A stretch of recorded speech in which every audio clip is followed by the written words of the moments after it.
Games and activities that we run in our sessions can sometimes feel very abstract. An effective close of session can make sure that the group understand the main points, have a little food for thought and want to come back for more. In this video, we'll look at ways to close the session and check out. The checkout is similar to a check-in to make sure that everyone was happy with the session.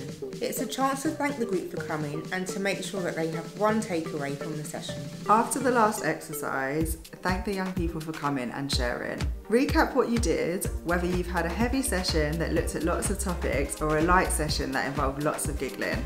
It's important to honour that the young people chose to be there and stayed present in the session. You can initiate this celebration by doing things like a group round of applause or a stomp to release energy or whatever works for you. Get feedback on the session. Again, there is no one way of doing this.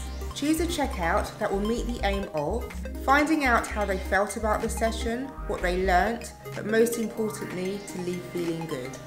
Checkouts can take the form of a simple question, for example, asking the young person what they've learnt, or how they're feeling, or what they'll be taking away. Perhaps they'll come up with something that they'll do this week, like an intention, or something to take care of their own well-being.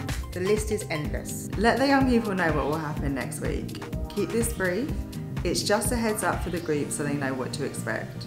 After the session, let the group know that you and the other youth workers are available to discuss anything that came up in the session or anything else that might be on their mind. Once the session is over, you as staff also need to check out, so that's a debriefing with colleagues or doing any follow-up. Depending on young people's checkouts, what happened in the session and how you as youth workers feel, you may need to adjust next week's session.